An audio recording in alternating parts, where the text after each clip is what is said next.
Hi everyone, welcome back to our channel your tax Mitra. अभी तक हमारे 14 वीडियोस हो चुके हैं and we both are very thankful कि आपने इतना सपोर्ट किया हम लोगों को। आज की जो हमारी ये वीडियो है वो बहुत बहुत ज्यादा इम्पोर्टेंट है इनकम टैक्स के एंगल से, इनकम टैक्स पेयर्स के लिए। अभी हाल ही में सर एक कुछ चेंज आया इनकम टैक्स एक्ट में और प्रेस रिलीज आई थी गवर्नमेंट की 1 नवंबर 2021 को, जिसमें उन्होंने कहा है कुछ एआईएस के बारे में, एनुअल इन्फॉर्मेशन स्टेटमेंट के बारे में। तो सर लोग बहुत ज्यादा कंफ्यूज्ड है कि एआईएस का और इनकम टैक्स के रिटर्न का रिलेशन क्या है, या ये कुछ रिलेवेंस में है हमको इनकम टैक्स रिटर्न फाइल करने के लिए, क्या कुछ फर्क पड़ेगा एआईएस से इनकम टैक्स रिटर्न में, और ये साल के दौरान आया है तो अब फाइनेंशियल ईयर 2021 का क्या उसको कुछ इफेक्ट करेगा एआईएस, या नेक्स्ट ईयर में क्या इफेक्ट है? आप एआईएस के बारे में हमको बताओ। नमस्कार। सबसे पहले तो मैं आप लोग का थैंकफुल हूँ कि आप लोग ये वीडियो रेगुलर देखते हो। एक्चुअली जब योर टैक्स मित्र हमने स्टार्ट किया, हमारा पर्पज ये था कि जो जो चेंजेस आते हैं वो चेंजेस के बारे में हम लोगों को अपडेट करें, खास करके जो नए इनकम टैक्स पेयर है जिनको पता नहीं है कि रिटर्न फाइल करने के टाइम पे क्या क्या ध्यान रखना चाहिए।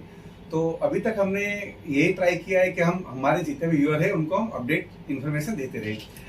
बात अब कर रही हो तुम एनुअल इन्फॉर्मेशन जो स्टेटमेंट भी आया है। एक्चुअली गवर्नमेंट ने लास्ट ईयर के बजट में कहा था कि हम एक एनुअल इन्फॉर्मेशन स्टेटमेंट जो पास्ट में फॉर्म 26 AS के नाम पे जाना जाता था, अभी भी वही 26 AS कहा जाता है, न्यू रिवाइज 26 AS है।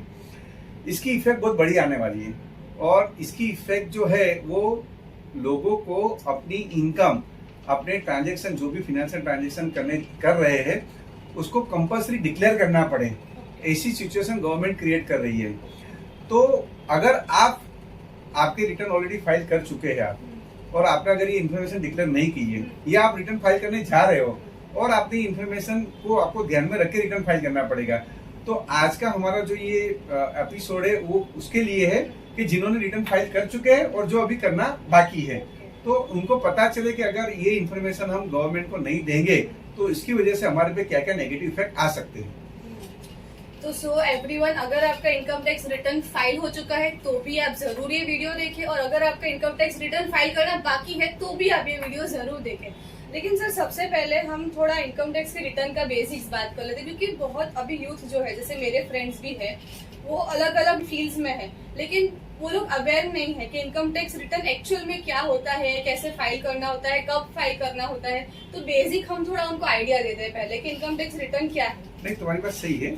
आज से कई साल पहले ऐसा था कि इनकम टैक्स रिटर्न फाइल करने वाले लोग बहुत कम थे, लेकिन डे बाय डे अभी तो 6 करोड़ से ज्यादा लोग इनकम टैक्स रिटर्न फाइल कर रहे हैं और नए नए टैक्स पेयर उसमें ऐड हो रहे हैं। इनकम टैक्स रिटर्न है क्या, आप जानते हो। इस तरह से एजे एक टैक्स पेयर के एंगल से या आप एक देश के नागरिक हो उसके एंगल से आपको गवर्नमेंट को टैक्स का भुगतान करना पड़ता है। लेकिन गवर्नमेंट को कैसे पता चले कि आप कितनी इनकम कमाए? तो उसके लिए साल खत्म होने के बाद अपने इंडिया में अपना जो फाइनेंशियल ईयर 1 अप्रैल से स्टार्ट होता है और 31 मार्च को खत्म होता है। उस पीरियड में आप जो भी इनकम कमाए वो सब इनकम को आपको जोड़ देना है और उसमें से गवर्नमेंट कई डिडक्शन आपको देती है। वो डिडक्शन बात करने के बाद अगर आपकी इनकम सर्टेन लिमिट से बढ़ती है देन आपको आईटी रिटर्न फाइल करना पड़ता है और गवर्नमेंट को टैक्स का भुगतान करना पड़ता है। अब आप कहोगे कि किस तरह से वो इनकम कंप्यूट होती है। इनकम टैक्स एक्ट ने अपनी इनकम को टोटल 5 पार्ट में डिवाइड किया है।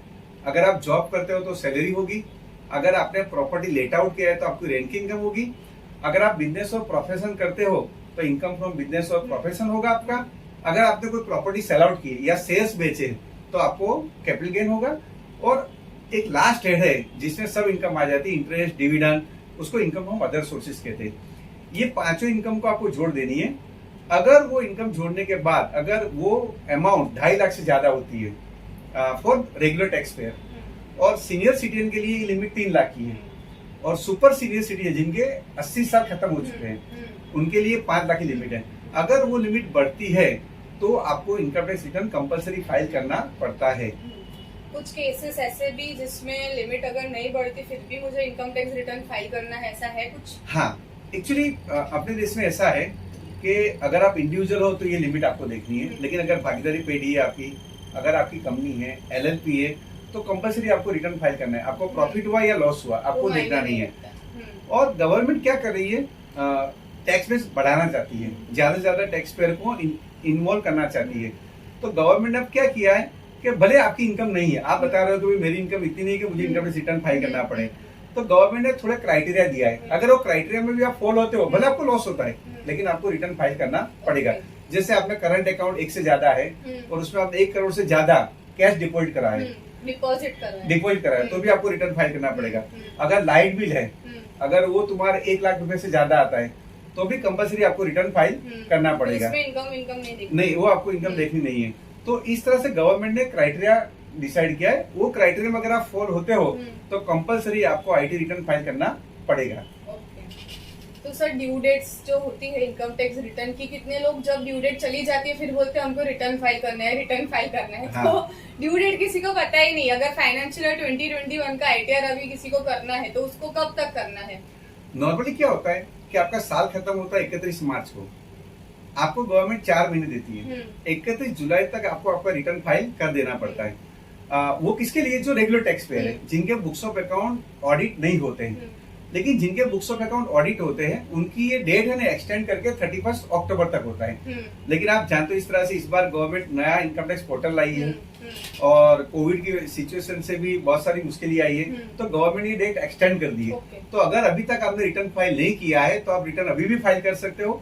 उसकी ड्यू डेट है 31 दिसंबर रेगुलर टैक्स पेयर के लिए। लेकिन जिनके बुक्स ऑफ अकाउंट ऑडिट हो रहे हैं सीए के द्वारा, तो उसकी डेड लाइन है 15 फरवरी तक। ओके, 15 फरवरी ऑडिट केसेस के लिए, और अदर देन दैट 31 दिसंबर। तो sir generally people don't know कि उन लोगों को क्या डॉक्यूमेंट्स या क्या चीजें उनको अपफ्रंट रेडी रखनी है इनकम टैक्स रिटर्न फाइल करने के लिए। उनको उन चीजों की तो जरूरत पड़ेगी ही, तो can you just list out के क्या क्या डिटेल्स उनको रखनी है ऑन हैंड? एक्चुअली अपने देश में एक बहुत अच्छी चीज है, गवर्नमेंट हमारे पे ट्रस्ट रखती है। और गवर्नमेंट ने क्या कहा है कि भी आप आपकी 5 हेड की इनकम को जोड़ दो, आपके जो डिडक्शन है, जो आपने टैक्स प्लानिंग किया है वो बात कर दो, और जो भी टैक्स बनता है वो टैक्स आप गवर्नमेंट को दे दो। That is called self assessment, कि भी आप खुद ही असेसमेंट करो कि भी आपकी इनकम 7 लाख है, उसमें से डिडक्शन बात की आपको 10,000 15,000 जो भी टैक्स बनना आता है आप भर दो और पे एंड स्माइल। लेकिन होता क्या है कि हम लोग रिकॉर्ड इतना अच्छा रख नहीं सकते, तो हम लोग ने थोड़े चेकलिस्ट बनाए हैं कि भी आप जब भी रिटर्न फाइल करने बैठो तो आपको ये ध्यान रखना है कि आपकी 5 हेड में कौन सी इनकम है। क्योंकि अगर आपने इनकम सही नहीं बताई, उसमें कोई गलती की, तो फ्यूचर में आपको टैक्स भी भरने का आ सकता है, इंटरेस्ट भी भरने आ सकती है और पेनल्टी भी भरने का आ सकती है।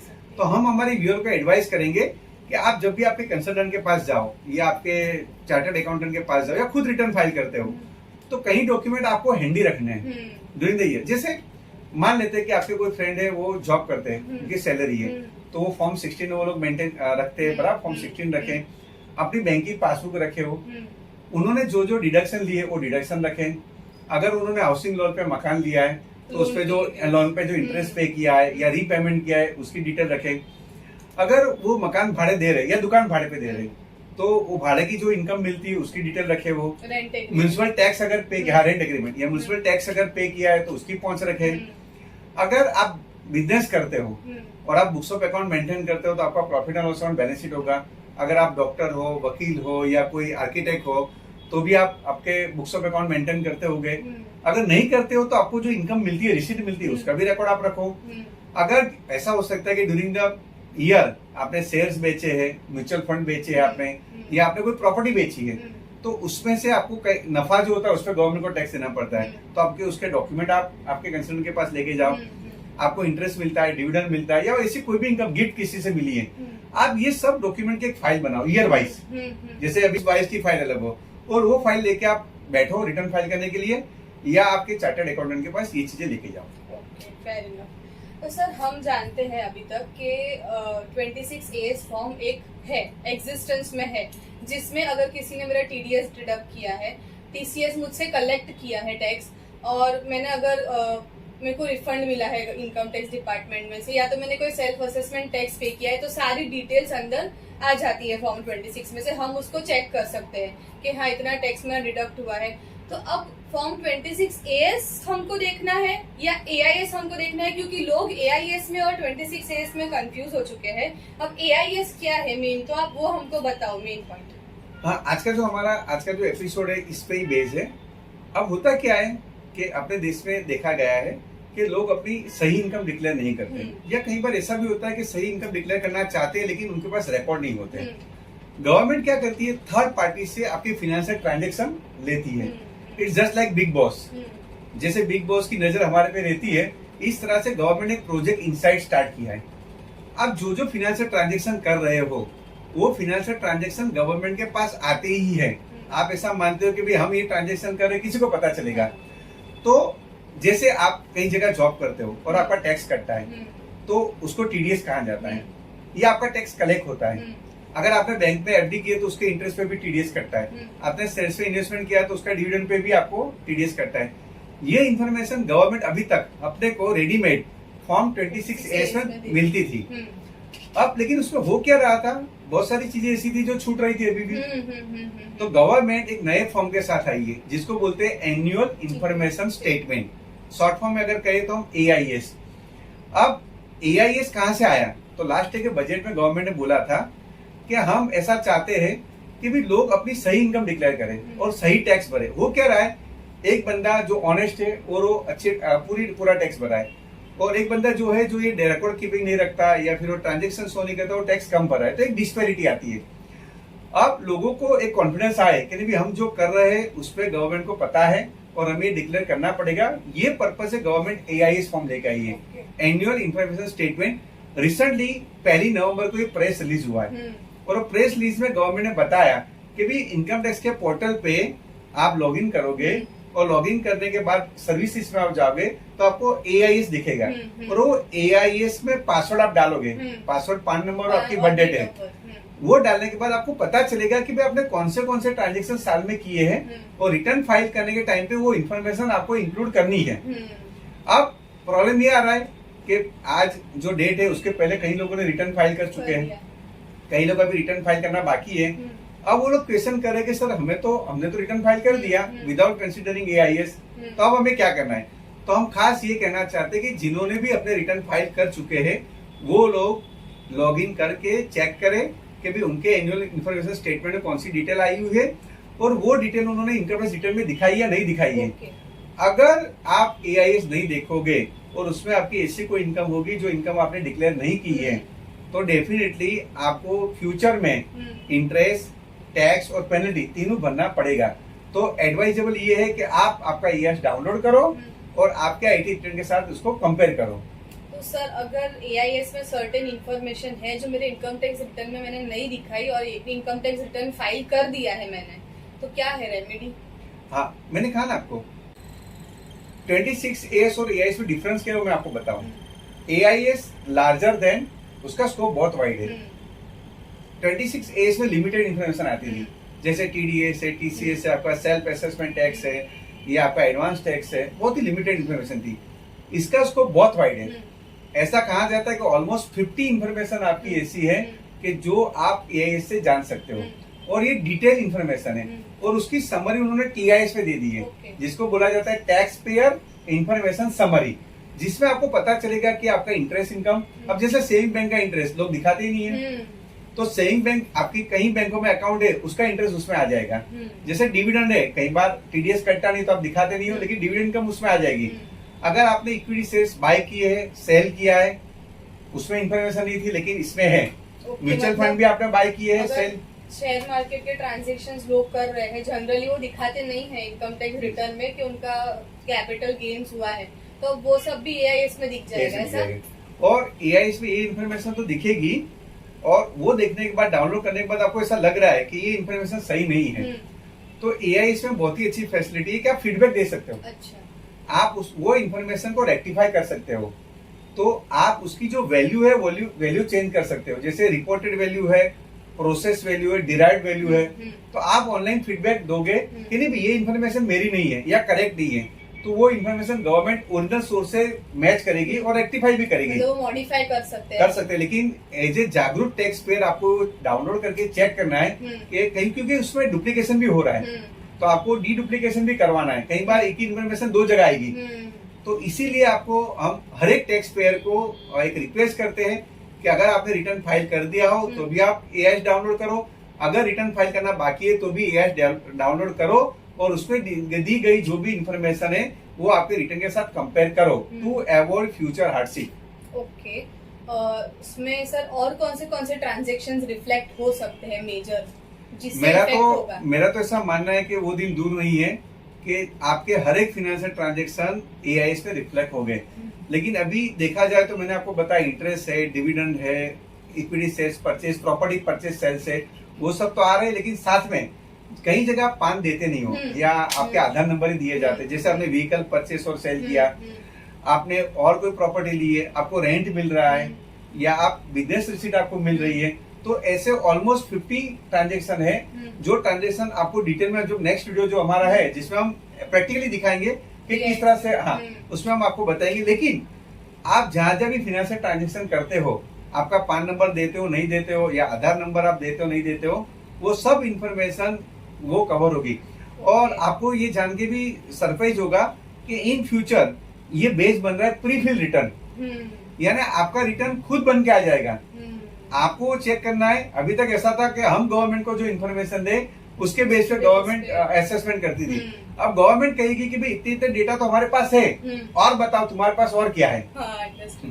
और कुछ बेनिफिट है, कुछ एआईएस आने से बेनिफिट है? मेरा ऐसा मानना है कि एक फ्यूचर लिटिगेशन, जो अभी तक हमने लिटिगेशन बहुत देखे कि गवर्नमेंट के पास इंफॉर्मेशन है हमारे पास नहीं है, और गवर्नमेंट फिर नोटिस निकालती है कि भाई आपने ये डिटेल क्यों नहीं दिखाई है।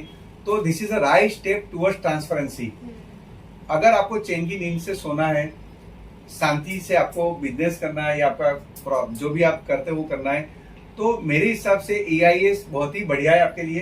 क्योंकि एआईएस से आपको पता चलता है कि भी आपके जो फाइनेंशियल ट्रांजेक्शन जो गवर्नमेंट को भी पता है, तो वो इन्फॉर्मेशन आप आपके रिटर्न में डिक्लेयर कर दो, उस पर आप टैक्स भर दो, avoid hardship, future hardship, litigation सब आप अवॉइड कर सकते हो। तो मेरे हिसाब से तो एआईएस से गवर्नमेंट जो चाहती है कि ज्यादा से ज्यादा लोग टैक्स भरे, यानी टैक्स बेस बढ़े, तो रेट ऑटोमेटिक कम हो गए, तो टैक्स बेस भी बढ़ेगा। आप एज ए टैक्स पेयर आपके लिए भी अच्छा है कि भी गवर्नमेंट के पास ये इन्फॉर्मेशन है तो उस पर आप टैक्स भर दो और आप रिलीफ ले लो, गवर्नमेंट के लिए अच्छा है। तो देश का अपना जो डेवलपमेंट है वो डेवलपमेंट स्पीड से होगा। और अब फाइनल उन लोगों के लिए जिन लोग ऑलरेडी रिटर्न फाइल कर चुके हैं, क्वेश्चन कि उनको उनका रिटर्न रिवाइज करना पड़ेगा। ये जो गवर्नमेंट ने प्रेस रिलीज की उसमें गवर्नमेंट ने कहा है कि आप एआईएस डाउनलोड करो, अगर आपने ऑलरेडी रिटर्न फाइल कर चुके हो तो आप उसको रिवाइज करो अगर कोई इन्फॉर्मेशन रह गई है। अगर कोई इन्फॉर्मेशन नहीं रही है तो ओके, आपको कुछ करना नहीं है। सो एवरीवन, ये था पूरा एआईएस के बारे में। आप लोगों को एआईएस चेक करना बहुत जरूरी है। जैसे सर ने बोला कि उससे अगर एआईएस की डिटेल्स है और आपके इनकम टैक्स रिटर्न में नहीं है, आपको फ्यूचर में लिटिगेशंस, इंटरेस्ट, पेनल्टीज, नोटिस बहुत सारे फेस करने पड़ सकते हैं। नेक्स्ट वीडियो हमारी होगी प्रैक्टिकल एआईएस के बारे में, हम दिखाएंगे पूरा किस तरीके से क्या होता है। So if you like our video, do like, share and subscribe your tax Mitra. Thank you.